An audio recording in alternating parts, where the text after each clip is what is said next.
Yeah, so thanks everybody for coming again to our second podcast. I've taken the time to invite Marc Spriessler back. Marc, thanks for spending some more time with us. Thanks for having me. Hello, everybody. And one of the questions we got after our last podcast was, so what's really the big deal? What are the differences of the UCS 200N.2 series? Marc, can you kind of, I mean, so what's the benefit? I mean, what does the user get? We talked about last time that we'll be offering upgrades. What's the real benefit of the newer models? Yeah, sure.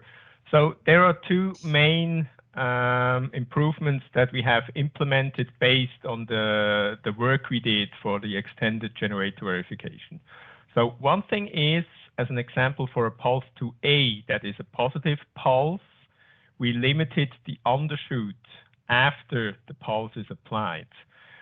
And the thing is, for a positive transient pulse, the battery is never switched off. So the DUT is continuously powered up with the supply voltage. And it's not expected that no matter for what reason, the DUT resets during these testings. And the thing is, it might be that a sensitive DUT might reset due to the slight undershoot after the pulse, even if it's just for maybe 5 or 10 microseconds. So the DUT detects like an undervoltage condition at the low voltage side and decides, oh, now it's time to switch off. Huh? Right. So for the DUT, it means, oh, I have lost my supply voltage, and it just switches off and reboots. And this is not a condition that is expected in the test plan. So the user of the test equipment and of the standard is in trouble to justify why this happened. So it's not because his DUT has an issue. It's really just because for a short period of time, there was an unexpected undershoot that led to the reset of the DUT. So we have limited now this undershoot to 12 volts, to 2 volts, sorry, for 12 volt applications and to a max of 4 volts for 24 volt applications.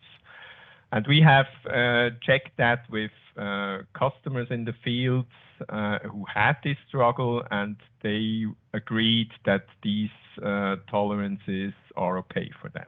Okay.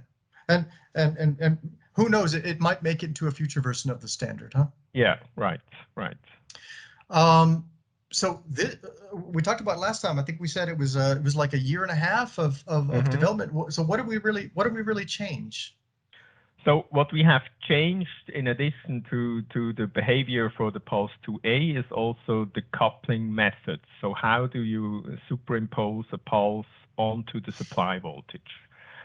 And this is in particular very valuable for negative transient pulses, like a pulse 1B or 1 bis.